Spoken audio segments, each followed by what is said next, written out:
Bapak Ibu, mari kita tadabbur surah 16, surah An-Nahl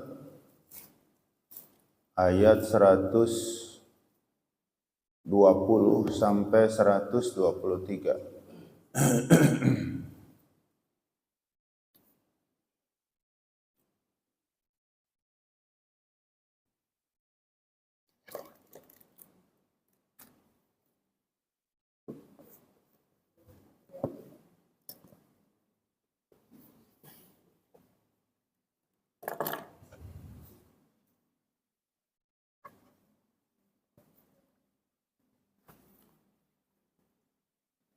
Sekali lagi surah An-Nahl surah 16 ayat 120 sampai 123.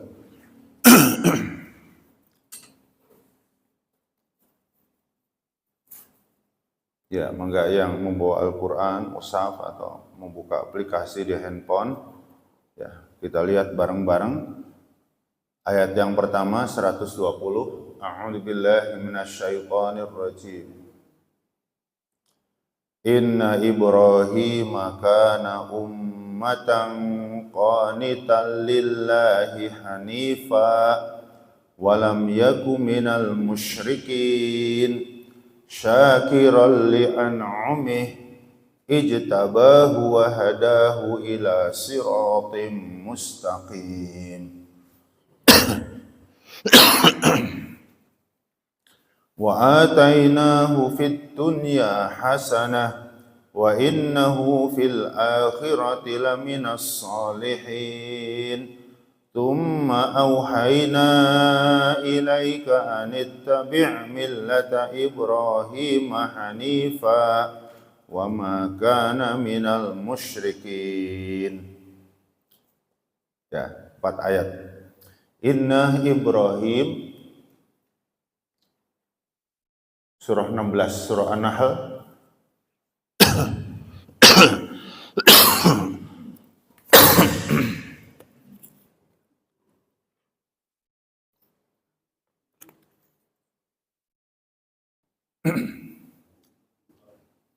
Inna Ibrahim, sesungguhnya Nabiullah Ibrahim, kana ummatan, adalah sosok sebuah bangsa, qanitan, yang sangat tunduk, yang sangat patuh, lillahi, kepada Allah, hanifan, orangnya lurus,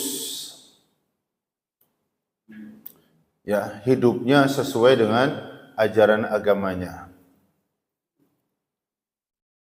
Walam yaku minal musyrikin, dan tidak menjadi orang musyrik.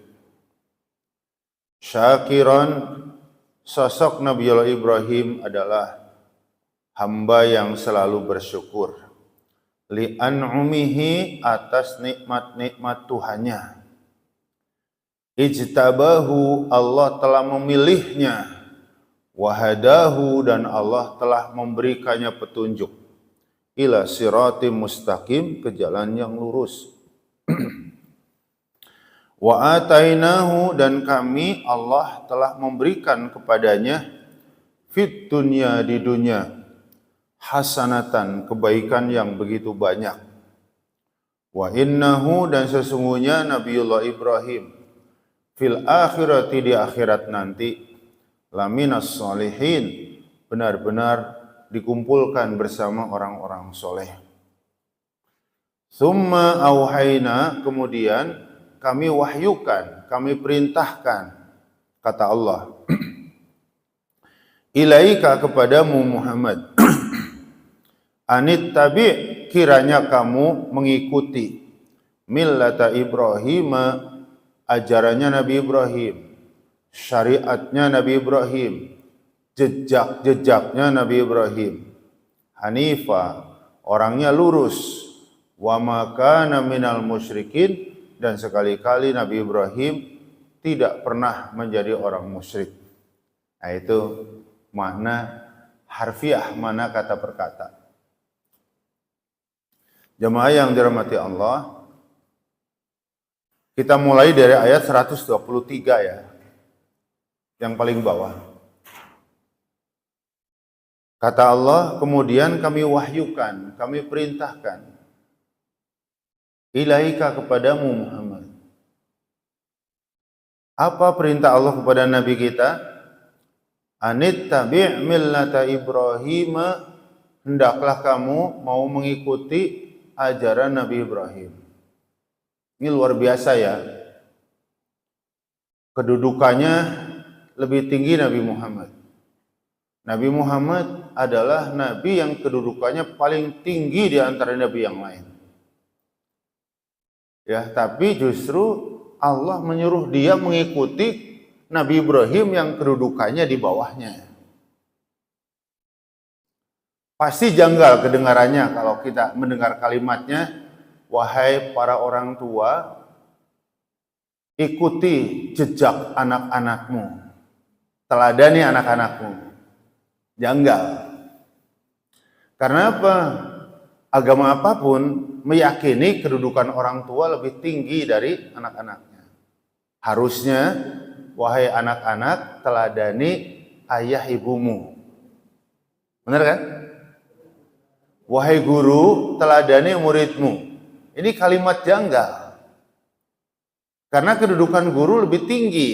Harusnya, wahai murid, teladani gurumu. Wahai para kiai, teladani santrimu. Janggal juga. Yang normal, wahai santri, teladani kiaimu.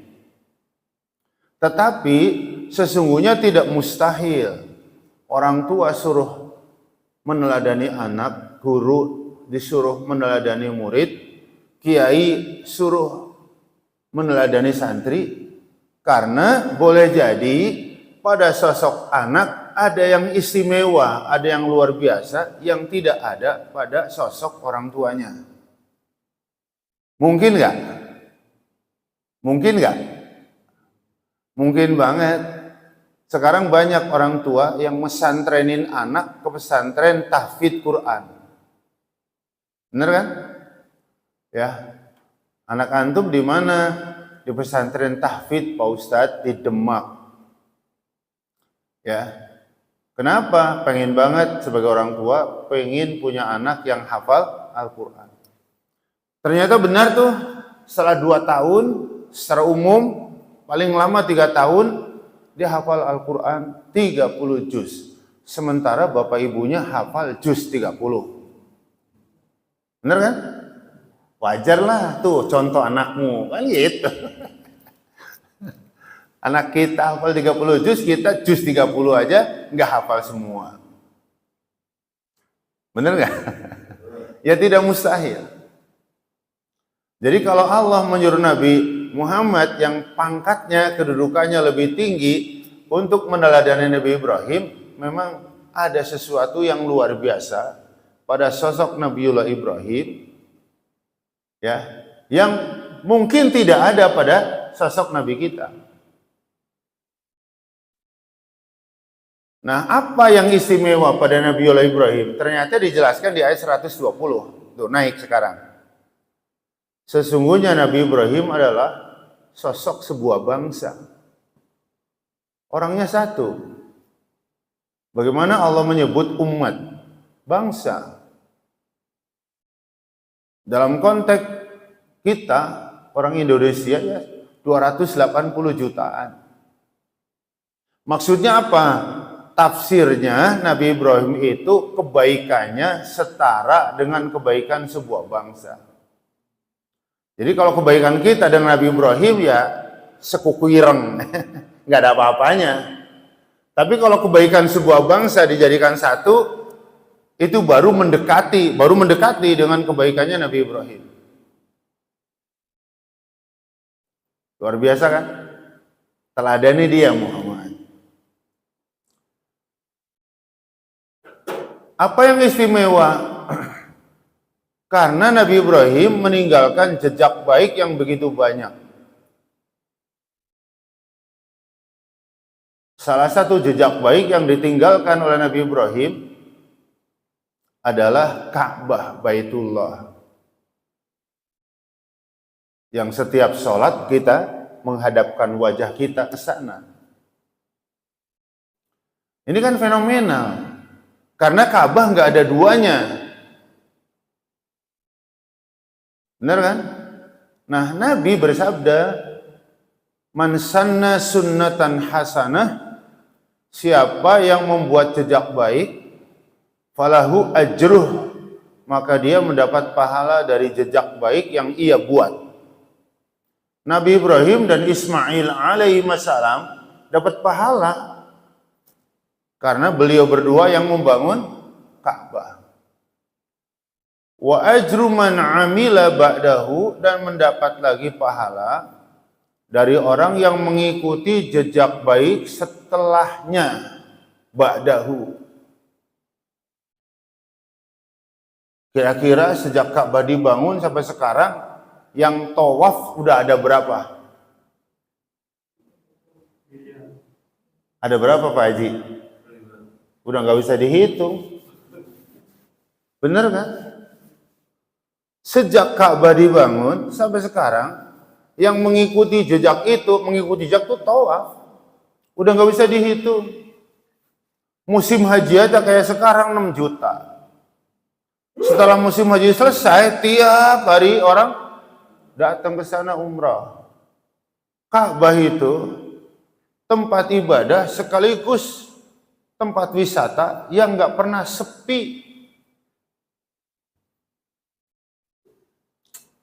Monas, tempat wisata, hari Ahad, hari Minggu, rame, tapi malam sepi, nggak ada orang.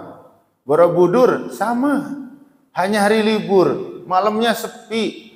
Begitu pula tempat-tempat wisata di negara orang, tembok Cina, Taj Mahal, Menara Eiffel, itu yang disebut keajaiban dunia. Ramai dikunjungi orang hari libur, tapi malamnya sepi. Bandingkan dengan Ka'bah, kapan Ka'bah sepi? Ya, Ustadz, kata jamaah haji, jamaah umrah, pengen banget cium Hajar Aswad. Kira-kira jam berapa ya yang sepi? Ya, kalau ibu, bapak yang pernah haji dan umrah, kira-kira sepinya jam berapa? Nanti aja habis sholat isya kita pulang makan dulu. Ya, kita kan makan 3 kali, pagi, siang, malam. Makan malam, ya catering baru diantar pada maghrib. Jadi jamaah pulang habis isya makan. Ya, kata saya nantilah jam 10 coba. Ternyata jam 10 jam tidur di sini, di sono mah rame banget. Ya. Akhirnya udah kita istirahat aja, kita mabit ya, nggak usah pulang ke hotel, kita mabit aja. Kita tongkrongin gitu, kita turun ke lantai bawah, ke basement. Sambil ngobrol, ya sambil diskusi, nunggu jam 00. Tapi nggak pulang, biar nggak warawiri capek, mabit. Ya, nggak tahu Bapak pernah di bawah, turun, basement. Ternyata balik jam 00 makin penuh. Ya, kalau bahasa kita itu jam 00 orang lagi pules-pulesnya ya. Ternyata malah makin penuh. Jam 2, jam 3 yang mau sholat subuh udah pada datang. Jadi kapan sepinya? Nggak pernah sepi. Orang yang tawaf ke Baitullah dari sejak dibangun sampai sekarang bukan sekedar lebih besar dari penduduk Republik ini, tapi jauh lebih besar daripada penduduk dunia. 6 miliar penduduk dunia. Hakul yakin orang-orang yang tawaf sudah lebih banyak jumlahnya daripada penduduk dunia. Jamaah, semua pahala orang yang tawaf setelah Nabi Ibrahim, pahalanya dialirkan kepada Nabi Ibrahim dan Ismail. Kok bisa begitu? Karena keduanya lah yang membuat jejak itu. Dan yang luar biasa, pahala kita tidak berkurang sedikit pun. Jelas sama? Dan jangan lupa, jejak baik itu estafet. Benar kan? Jadi kita tidak langsung, tapi kita lewat Nabi Muhammad. Aku perintahkan kepadamu Muhammad mengikuti jejak Nabi Ibrahim. Kalau ada perintah Allah kepada Nabi tidak dikhususkan, maka umatnya kita include. Termasuk perintah Allah kepada kita. Paham ya? Perintah-perintah Allah kepada Nabi, ya ayyuhalladzina amanu kutiba alaikumusiyam. Ini ayat wahyu ini kan turun kepada Nabi. Apakah kewajiban puasa hanya untuk Nabi? Tidak. Kenapa? Karena perintah puasa tidak dikhususkan. Kalau ada perintah yang dikhususkan untuk Nabi, baru kita dikecualikan. Ya, ini salah satu contoh perintah Allah kepada Nabi dikhususkan untuk Nabi, berarti kita tidak ikut. Surah 17 Al-Isra ayat 79, perintah tahajud. Fatahajjad bihi nafilatal lak. Bertahajudlah kamu Muhammad, sholatlah sebagai ibadah tambahan jam sepertiga malam terakhir.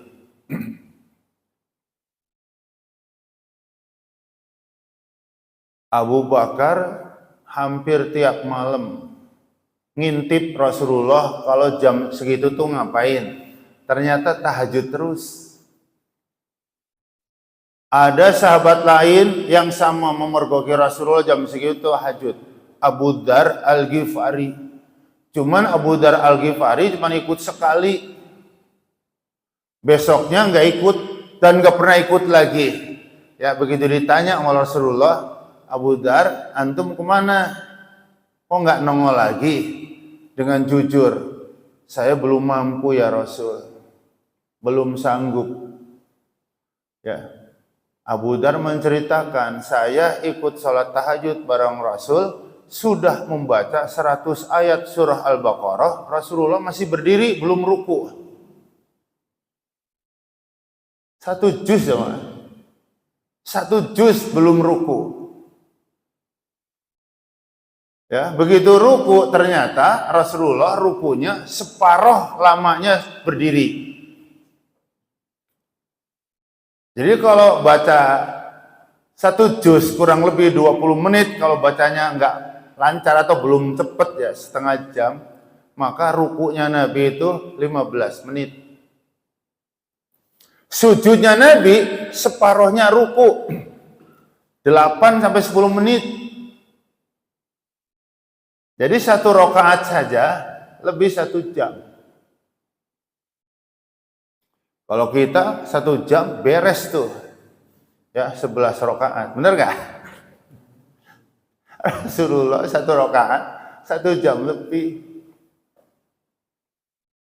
Akhirnya pertanyaan Abu Bakar, karena Rasulullah melakukan tahajud tiap malam, Abu Bakar bertanya, ya Rasul, emangnya tahajud wajib? Kenapa Abu Bakar nanya begitu? Karena dia ngelihat tiap malam. Tahajud wajib ya Rasul? Apa jawaban Nabi? Ini ngeri-ngeri sedap, sedap-sedap ngeri. Kalau saya jawab iya pertanyaanmu, ya wajib. Kalau kata Nabi, kalau saya jawab iya, wajib. Dan umatku nggak bakal mampu. Tapi Rasulullah jawab iya apa tidak? Enggak. Abu Bakar nanya, sholat tahajud wajib ya Rasul? Kalau pertanyaan antum saya jawab iya, na'am, wajib. Tapi Rasulullah tidak menjawab dengan na'am. Kenapa? Rasulullah tahu banget umatnya nggak bakalan sanggup. Kalau iya wajib terus nggak dikerjakan, kan dosa. Kira-kira ini mah, mampu nggak tahajud tiap malam setelah jam 2, 11 rakaat tiap malam? Sanggup nggak? Kadang sanggup lah. Lagi pules-pulesnya. Bener kan? Kalau 11 rakaat, Isya setahun sekali bisa ini tarawih. Tapi kalau tiap malam, berat. Nah ini surah Al-Isra surah 17 ayat 79 tentang tahajud hanya wajib kepada Nabi. Tapi ketika Rasulullah bilang, ketika Allah berfirman, aku perintahkan kepadamu Muhammad agar mengikuti jejak Nabi Ibrahim. Ini tidak dikhususkan. Berarti kita umatnya include. Ini mananya apa? Jejak baik itu estafet. Makanya pahala para nabi nggak ada yang putus. Walaupun orang-orangnya udah pada wafat. Ya, ini ayatnya. Kita lompat sedikit ya. Surah 68 ayat 1 sampai 4.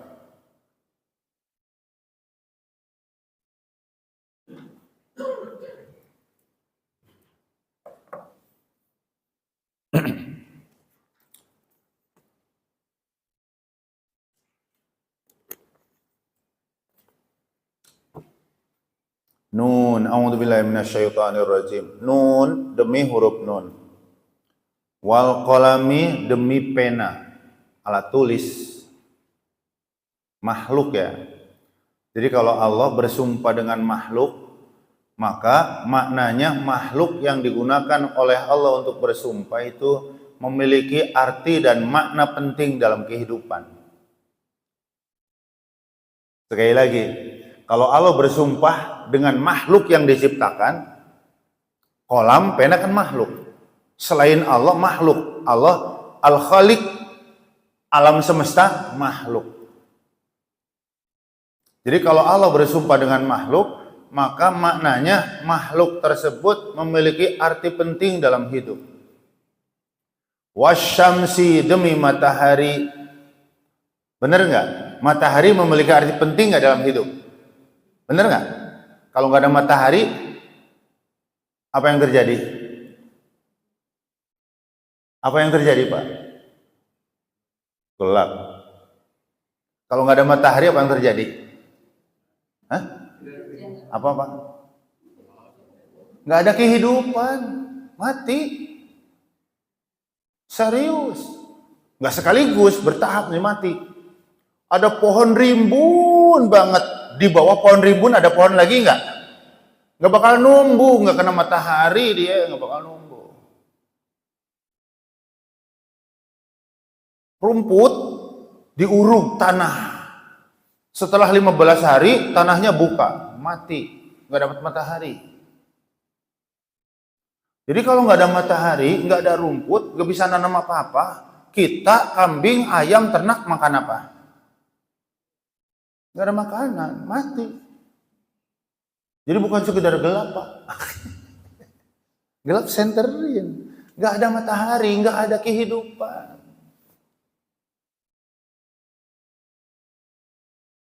Ya, makanya pohon yang nanamnya rapat-rapat tuh, mereka rebutan tinggi, ngejar matahari. Sekali lagi, nggak kena matahari, mati.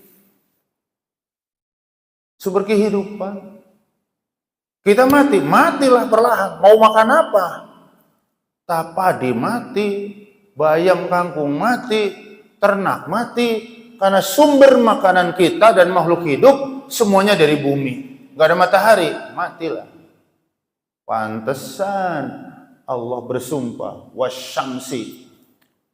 Allah bersumpah dengan pena. Iya dong, berarti alat tulis memiliki arti penting dalam hidup. Iya. Allah mengajarkan ilmu kepada Adam setelah diturunkan ke alam dunia dengan pena. Di surga nggak ada matahari. Di surga nggak ada yang ada sekarang. Makanya Adam begitu turun dunia tuh pakai bahasa kita, pelangap-pelongo. Apaan tuh? Apaan tuh? Kenapa Adam bengong? Tuhan itu apa? Matahari, tulis. Malam-malam nongol lagi, itu apa Tuhan? Bulan. Itu apa Tuhan? Gunung. Itu apa Tuhan? Ini surah Al-Baqarah ayat 31. Wa 'allama Adamal asma'a kullaha. Allah lah yang mengajarkan nama-nama yang ada di bumi semuanya. Burung apa? Burung aja berapa macam burung. Ya. Dan Allah mengajarkan ilmu kepada Adam tentang yang ada di bumi dengan pena. Tsumma 'aradahum 'alal malaikati. Kemudian Adam pamer kepada malaikat. Malaikat, antum tahu nggak itu apa? Enggak. Ente tahu? Tahu dong. Itu apa tuh? Enggak tahu. Ente tahu juga? Tahu. Siapa yang ngajarin antum? Allah lah. Faqala ambiuni bi asma'i haula. Kalau begitu Adam, ajarin kami malaikat nama-nama semua itu. Jadi yang mengajarkan nama-nama yang di muka bumi kepada malaikat Adam. Setelah Adam diajarin oleh Allah. Dengan apa? Pena. Makanya kalau kita dengerin ceramah, maulid, Isra Mi'raj termasuk kayak begini, tidak bawa alat tulis, dijamin sebulan udah pada lenyap. Coba ditanya, coba tema kita yang bulan lalu. Ngeblank kan? Tapi kalau ditulis, iya ini. Atau pulang dari sini aja, nanti pulang dari sini ditanya sama istri, ditanya sama suami. Ustaz Anwar datang nggak tadi? Datang. Materinya apa? Apa ya? Apa ya? Tapi bagus kok Pak, bagus kok Ma. Ya dong, tentir dong, tentir. Artinya sampaikan yang tadi. Tapi jadi orang kalau ngaji cuman ini doang nih, nyampe rumah itu 20%-nya udah hilang. Baru nyampe rumah. Sehari berikutnya 60% hilang. Seminggu 100% habis. Makanya lihat kita sekolah dari TK udah dibawain alat tulis buat coret-coretan. Belum bisa nulis huruf anak TK, tapi diajari nyoret-coret. Belajar nulis maksudnya. Sampai kita kuliah, di wisuda jadi sarjana, pasti kita nulis. Bikin rangkuman, bikin itisar, bikin makalah, nulis. Jadi nulis itu sumber ilmu. Ya apalagi kalau yang ceramah kaliber Ustadz Adi Hidayat, Ustaz Abdul Somad, Dasat Latif. Wah, sayang banget kalau kita tidak bawa alat tulis. Ya, kalau nggak bawa tulis, pakai rekam, recorder, gitu. Wa ma yasturun, dan demi apa yang mereka tulis, ma anta bi nikmati rabbika bimajnun, kamu Muhammad bukan tipe orang yang suka menyalahgunakan nikmat Tuhanmu. Jadi Rasulullah dituduh oleh orang-orang kafir Quraisy Mekah, orang yang demen banget menyalahgunakan nikmat, dibantah, dibela oleh Allah. Ya, itu tandanya apa? Allah sayang banget sama utusannya. Allah cinta banget sama kekasihnya. Difitnah, dibela oleh Allah. Nah ini nih, ayat ketiga. Wa innalaka, dan sesungguhnya untukmu Muhammad, la ajran, pahala, ghairu mamnun, gak ada putus-putusnya. Masya Allah. Para nabi, Ibrahim, Ismail, Nabi Muhammad, alaihi wasallam, itu pahalanya gak ada putus. Orangnya udah pada wafat, pahalanya gak putus. Kenapa? Karena beliau-beliau, mereka-mereka meninggalkan jejak baik yang begitu banyak. Kita mengikuti, maka pahala yang kita lakukan pun dialirkan kepada mereka, dan pahala kita tidak berkurang. Bapak Ibu, pengen nggak kita nanti udah wafat tapi pahalanya ngalir terus? Pengen banget lah. Gimana caranya? Mari kita bikin jejak. Nggak harus sama, karena Ka'bah nggak bisa diduplikasi. Ya, harusnya anak-anak itu jejak kita orang tua. Ya, ajarin ilmu sholat, ajarin tentang ilmu Allah. Sibuk Pak Ustadz pesantrenin, kan kita yang biayain. Biar anak ngikutin jejak orang tuanya. Jangan sampai orang tuanya sholat, bapak ibunya sholat, anaknya kagak sholat. Ngikutin jejak siapa itu? Bapak ibunya menjaga gitu kehormatan. Anaknya jadi apa gitu. Naudzubillah min dzalik. Jelas ya? Harusnya murid itu jadi jejak gurunya tiap hari. Guru tiap hari. Santri itu harus jadi jejak kiainya. Mutarabbi binaan harus menjadi jejak murabbi binaannya.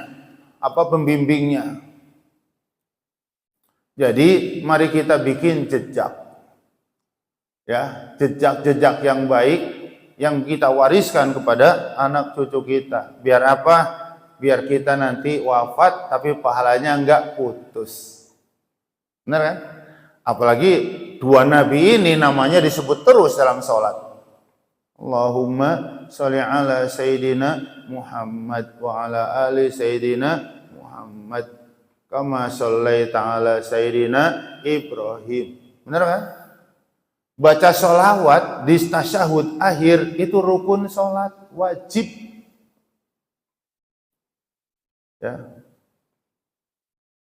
Kalau tahiyat awal sunnah, makanya ketika kita lupa tasyahud awal, sholat maghrib rakaat kedua diri lagi lupa, nggak usah balik duduk, udah terusin rakaat ketiga. Saya lupa tadi nggak tahiyat awal, gimana Pak Ustadz? Tahiyat awal mah nanti bisa diganti dengan sujud sahwi. Itu artinya apa? Tahiyat awal kagak wajib. Tapi kalau kita nggak baca, ya kan? Asyhadu an la ilaha illallah, asyhadu anna Muhammad Rasulullah. Itu tasyahud awal sampai di situ. Kalau tasyahud akhir ditambahin Allahumma sholli ala Sayyidina Muhammad wa ala ali Sayyidina Muhammad. Rukun itu kudu wajib dikerjakan. Kalau nggak dibaca sholawat pada tasyahud akhir, sholat kita kagak sah. Kenapa? Rukunnya ketinggalan. Dan kedua nama itu tidak boleh diganti dengan nama suami-suami tercinta. Allahumma sholli ala Yono. Nggak enak banget lagi. Ya. Iya, Pak. Jadi sebesar apapun cinta ibu kepada suami, ya kan, tidak boleh ya kan untuk mengganti kedua nama yang sudah dijadikan. Jadi kedua nama itu disebut terus berkali-kali sehari semalam oleh hampir 2 miliar umat manusia di muka bumi. Dengan iringan doa. Masya Allah. Adem banget alam kuburnya. Jelas jemaah. Makanya apa? Ikuti jejak Ibrahim Muhammad. Bikin jejak. Dan jejak itu estafet. Kurban. Anak-anak suruh pada ngikutin, ngeliat. Biar jadi jejak. Ya. Papa, mama itu sapi dipotong apa sih? Kurban. Kurban apaan? Jelasin. Ya. Karena kita juga ngikutin kan para pendahulu kita. Jadi jejak estafet. Kalau punya rezeki, ya, anak-anak diajak umroh. Benar ya? Biar ngikutin nanti. Ini Ibrahim nih, kita disuruh lewat Nabi kita, nggak langsung. Karena kalau Allah nyuruh ke Nabi, itu berarti nyuruh kita ke umatnya. Selagi perintah itu tidak dikhususkan, maka include perintah-perintah Allah kepada kita. Alhamdulillah saya tahun 2022 kemarin ngajak anak-anak semua umroh. Kalau haji lama banget, ya. Jadi orang yang daftar tadi malam saya ceramah Walimatus Safar, ya kan Pak, daftar tahun berapa berangkat sekarang? 15 tahun yang lalu Ustaz. Jadi yang berangkat tahun 2026, 15 tahun yang lalu. Jadi kalau daftar sekarang nunggu 20 sampai 30 tahun. Kalau plus nunggu sampai 12-an tahun. Furoda yang daftar sekarang berangkat tahun ini dihapus. Banyak calo. Ya, orang 400 juta jadi 1 miliar. Itu juga nggak berangkat kayak Ruben sama Gunawan, nggak jadi berangkat. Padahal udah bayar 1 miliar. Gila tuh orang. Itu banyak tahu. Jadi oleh kedua negara, Indonesia dan Arab Saudi, furoda dihapus. Jadi kalau mau daftar reguler, sabar nungguin 30 tahun. Jadi kalau ditambah 30 tahun, nanti berapa?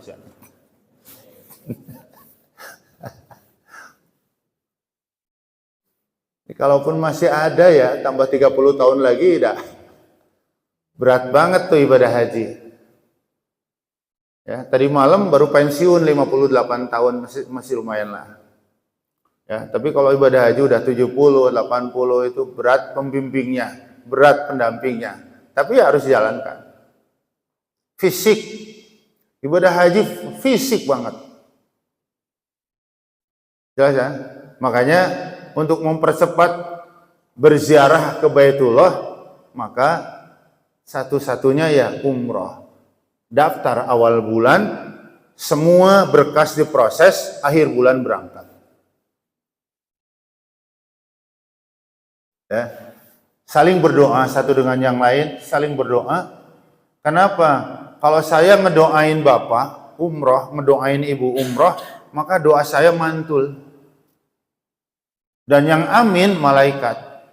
Kata saya, ya Allah, mudah-mudahan jamaah Masjid Fatimah Az-Zahra semuanya ya Allah mudahkan untuk bisa umroh bareng sama keluarga besarnya. Yang bilang amin siapa? Malaikat. Apa kata malaikat? Mudah-mudahan lo Anwar sama istri dan anak cucu lo bisa berangkat umroh seperti orang-orang yang kamu doain. Doakan orang baik dengan doa yang baik. Itu doa baik mantul. Jadi kalau saya ngedoain ibu, Allahu a'lam doa saya mustajab apa enggak. Yang amin yang ngedoain saya malaikat. Terus kalau saya ngedoain buruk, sama, mantul juga. Mudah-mudahan orang itu mati kelindes kereta. Kata malaikat, lo juga mati kelindes kereta. Sama. Jangan pernahlah ngedoain buruk kepada siapapun. Setiap doa kita mantul balik. Ya, makanya salah satu cara untuk mempercepat terijabahnya doa kita, doakan teman-teman kita yang baik. Insya Allah malaikat ngedoain baik sama kita. Malaikat, makhluk yang gak pernah berbuat dosa. Kebayang kan? Saya cuma ngerenteg aja. Waktu pertama kali saya jadi pembimbing tahun 98, berangkat haji. Ya. Kok di sana banyak yang bergandengan tangan. Suami istri, suami istri, suami istri. Ngerentek doang saya. Ya Allah, saya juga kepengen balik lagi ke sini bawa istri saya. Kayak mereka-mereka. Cuman jeda setahun ya, Mak. Ini saya cerita beneran. Jeda setahun. Ustaz Anwar, antum besok berangkat lagi ya, 99. Ustaz, mohon izin. Saya masih bekerja di travel waktu itu. Saya mohon izin tahun ini nggak usah berangkat dulu ya. Ya, akhirnya pembimbing yang lain. Emang kenapa Ustaz? Saya kepengen nanti untuk yang kedua kali, pengen bawa istri soalnya. Sekarang belum punya rezekinya. Akhirnya saya diizinkan. Tahun 99 nggak berangkat. Alhamdulillah, tahun 2000 berangkat bareng sama istri. Itu aja belum lunas. Hampir nggak berangkat. Ana udah daftar istri, DP udah kan yang 25 juta, tapi kayaknya belum bisa ngelunasin. Kata kantor saya, udah antum harus berangkat karena tenaga antum dibutuhkan jadi pembimbing. Jadi kekurangan istri antum nanti dibayar sama, Masya Allah. Jadi kekurangan pelunasan ditanggung sama. Alhamdulillah akhirnya berangkat. Berikutnya lagi pas musim umroh, ada orang kok rame gitu. Begitu ditanya, ini istri, ini anak, ini cucu, ini mantu. Ngerentek hati saya. Ya Allah, saya juga pengen umroh bareng anak cucu gitu. Kayak mereka gitu. Ya Allah, mudah-mudahan mereka bisa berangkat umroh minimal dengan anak cucu. Saya tahun 2022 dikabul oleh Allah. Berangkat sama anak cucu semua. Umroh. Ya habis nunggu haji lama. Ya haji berbagi tip ya. Doakan orang lain yang baik-baik. Ya, insya Allah doa itu mantul. Bukan insya Allah lagi, pasti doa itu mantul. Dan yang mendoakan kita dengan doa yang sama seperti doa saya ke orang lain adalah malaikat. Jelas ya? Dan jangan sekali-kali mendoakan siapapun dengan doa yang buruk-buruk, karena setiap doa akan balik lagi kepada diri kita. Penting banget tuh.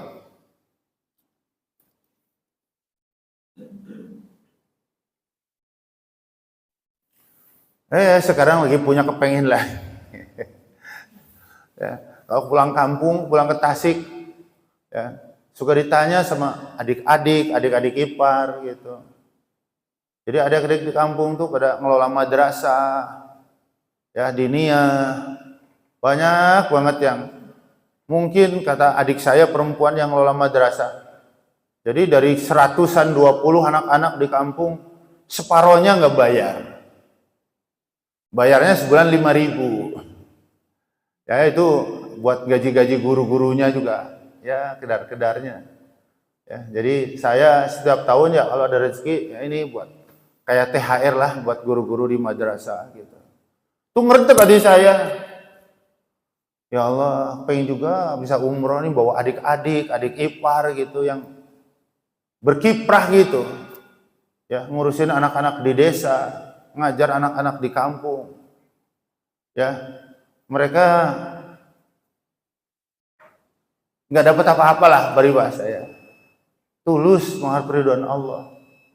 Pengen rasanya kalau saya punya rezeki ngajak mereka gitu. Ngerentek. Allah alam, entah kapan Allah mengijabah. Tapi yang jelas kalau berdoa, kalaupun sudah lama, jangan pernah berhenti. Nabi Ibrahim berdoa minta diberi keturunan lebih 20 tahun. Sampai akhirnya Allah bilang, "Fabasyarnahu bigulamin halim." Aku kabulkan doamu Ibrahim ya dengan lahirnya anak laki-laki yang santun, Ismail. Itu berdoa dapat Ismail lebih 20 tahun. Pertanyaannya, kalau bapak, ibu berdoa 20 tahun belum dikabul, doanya terus apa berhenti? Males udah lama banget Jangan berhenti, terus. Kenapa terus? Semua doa diijabah oleh Allah. Dua, ada yang cepat, ada yang lambat, ditunda. Yang cepat tuh di dunia maksudnya. Jadi Nabi Ibrahim minta diberi anak yang soleh, terus kemudian dikasih setelah 20 tahun, itu cepat. Karena dikasih di dunia. Ajilan, segera, itu di dunia. Ajilan, nanti di akhirat. Jadi kalau doa kita, sampai kita meninggal, merasa belum diijabah, hakul yakin itu doa nanti jadi pahala di akhirat. Ini doa yang kamu minta dulu. Sengaja doa yang ini aku simpan untuk nambahin amal baik kamu. Kalau nggak ditambah doa yang ditangguhkan, maka amal baik dan amal buruk beratan buruk. Neraka dong. Jadi nanti ada yang kayak begitu udah takut banget ya neraka saya. Jadi Allah belum ketok palu 3 kali, kamu neraka dia udah bisa tahu. Karena keburukannya lebih banyak. Akhirnya Allah mengatakan, jangan khawatir, jangan cemas. Kamu masih ingat gak dulu doa-doamu? Masih. Ya kan? Kamu masih ingat gak doa yang kamu merasa belum diijabah? Iya Tuhan, kenapa? Banyak banget doa saya yang belum diijabah. Sengaja doamu, yang ini aku tangguhkan untuk menambah berat amal solehmu. Begitu doa-doa yang ditangguhkan ditaruh di mangkok kebaikan, maka langsung mangkoknya jomplang. kebaikannya lebih berat. Langsung pada ngomong, terima kasih ya Allah. Andai bukan karena doa yang ditangguhkan, gak mungkin aku dapat surga. Jadi jangan kecewa, jangan mutung, jangan putus asa. Kalau kita minta, udah merasa lama, kok belum dapat, terusin. Enggak ada yang disia-siakan oleh Allah. Ya, ini surah Al-Kahfi ayat 30. Inna lanudhi'u ajra man ahsana amala. Kami enggak akan pernah menyia-nyiakan untuk memberikan pahala kepada orang yang berbuat baik sekecil apapun. Doa itu ibadah. Enggak bakal disia-siain. Jelas ya?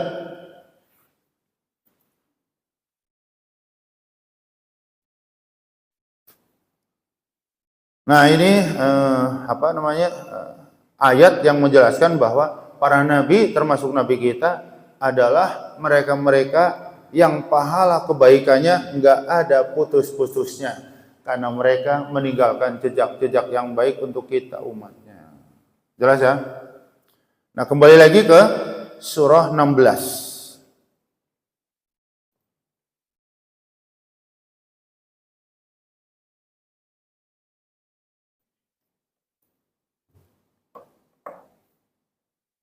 Qanitan lillah.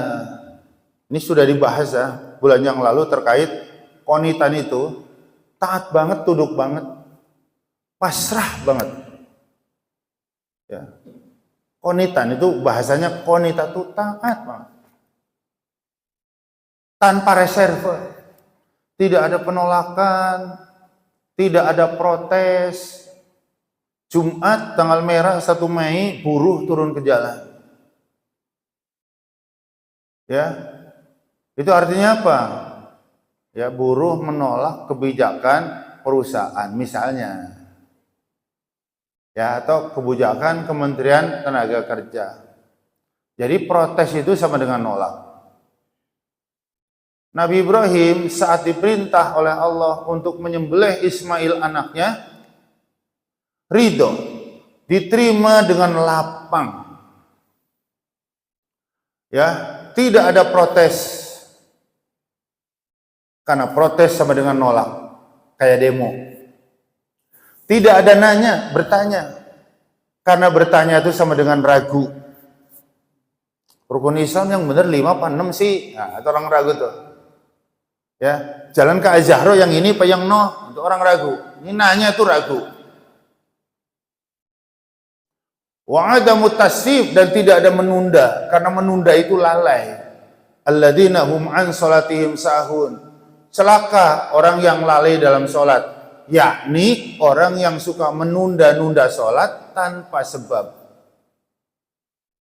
Jam segini baru salat subuh, padahal nggak ada sebab apa-apa. Lalai, penunda itu lalai. Lalu al-amal, langsung action.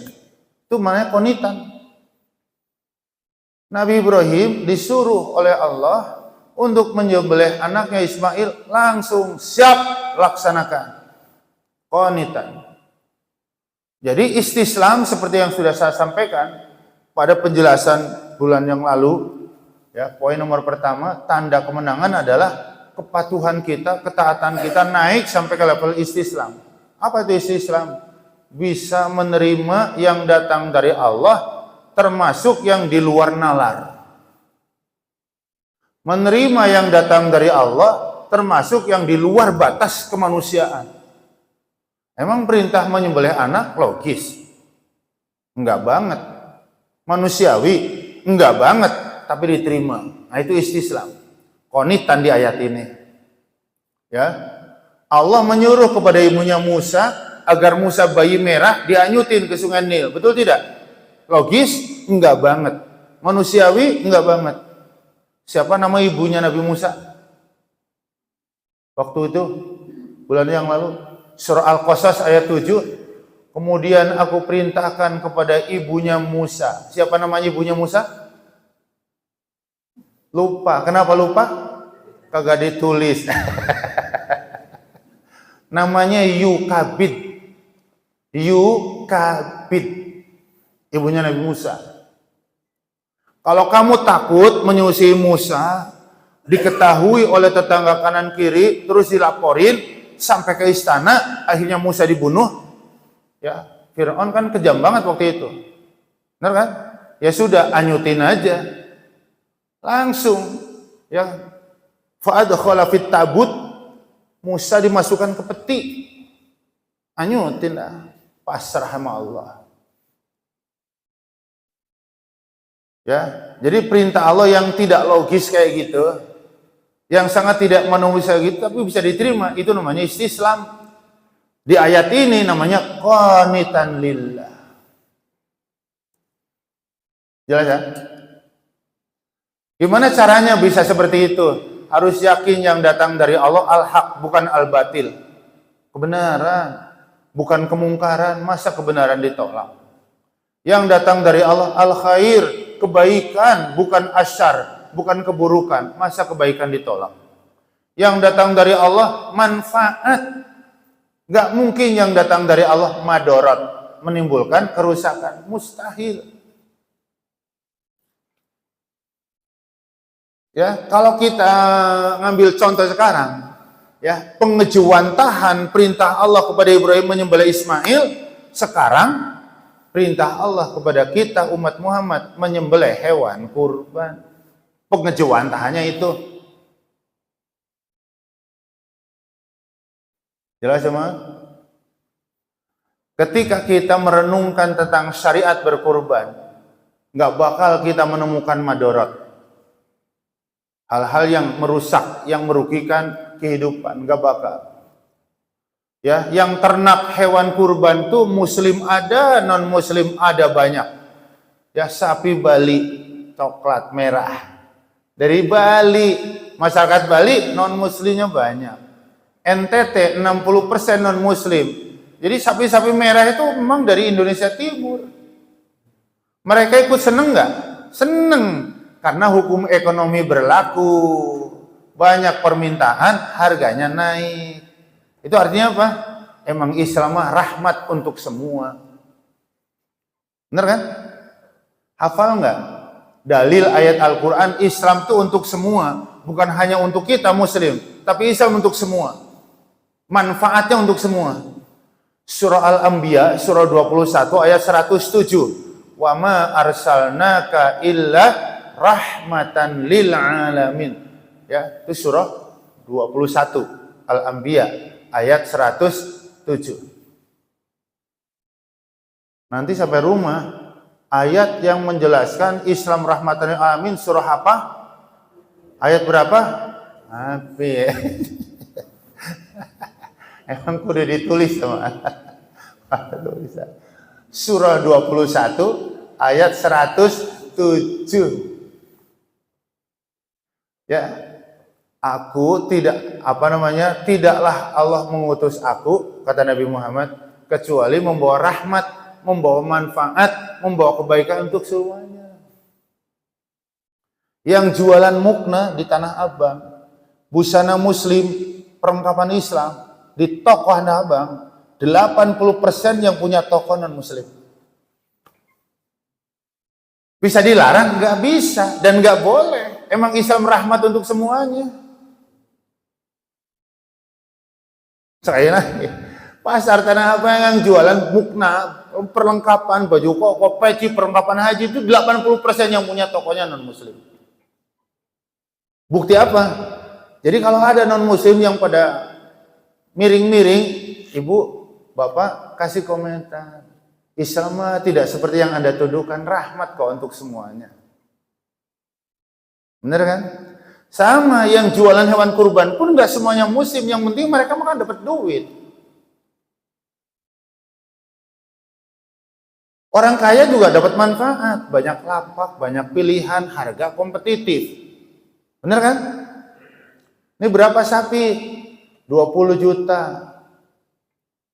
Ya kan? Wah, kalau kayak gini mah di kampung saya cuma 19 juta. Di mana emang? Lewiliang. Ibu, bapak, mendingan beli 20 juta di sini apa 19 juta di Lewiliang? Nanti 20 di sini, 19 juta buat bawanya dari sono nggak cukup 2 juta. Itu namanya harga kompetitif, persaingannya sehat, normal. Di sini 20, di sana 19, wajar lah. Bener kan? Fakir miskin dapat manfaat, dapat. Udah lama nggak makan daging, nggak punya duit. Ya, 160 per kilo, dari mana orang buat beli beras aja? Ngos-ngosan. Alhamdulillah datang musim kurban, dapat kupon dari panitia. Ya.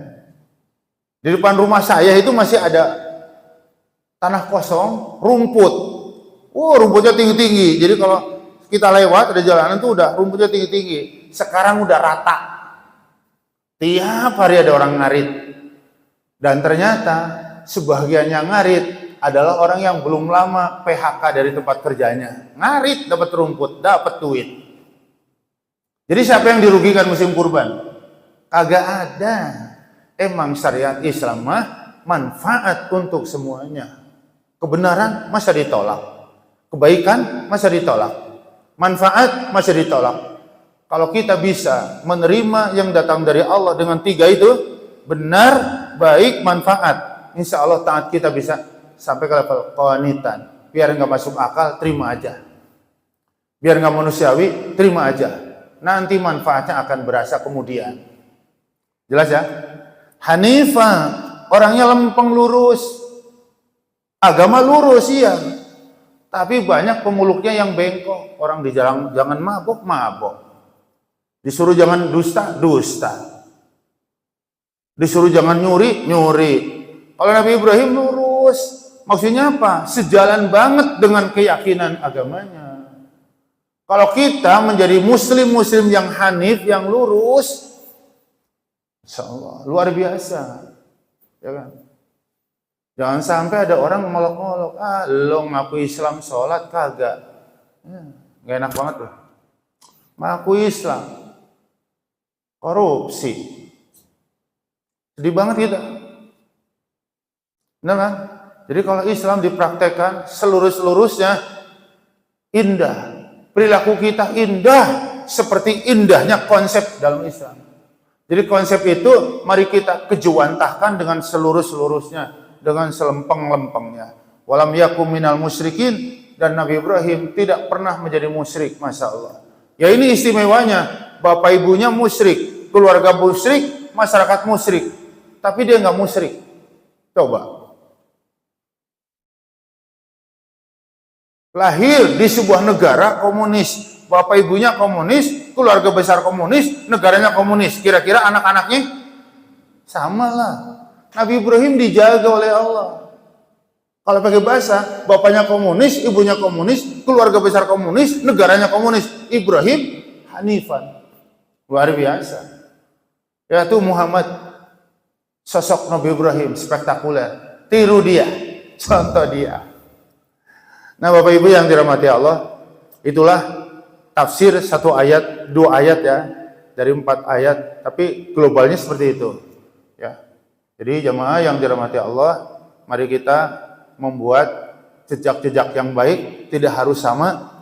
Yang jelas jejak baik adalah estafet. Kita bisa meneruskan gitu ya, bisa meneruskan jejak baik yang turun-temurun ya, berdasarkan ketentuan-ketentuan agama. Ya salah satunya jejak baik tentang sholat, tentang puasa. Terus kita wariskan. Moga-moga kelak kita udah nggak ada, pahalanya akan ngalir seperti yang difirmankan Allah Subhanahu wa taala di surah 68 ayat 3. Wallahu a'lam bishawab. Waktu syuruk sudah tiba, mari kita akhiri kaji kita pagi ini dengan sama-sama membaca lafaz hamdalah dan doa penutup majelis. Alhamdulillahirabbil alamin. Subhanakallahumma wa bihamdik asyhadu an la ilaha illa anta astaghfiruka wa atubu ilaik. Assalamualaikum warahmatullahi wabarakatuh.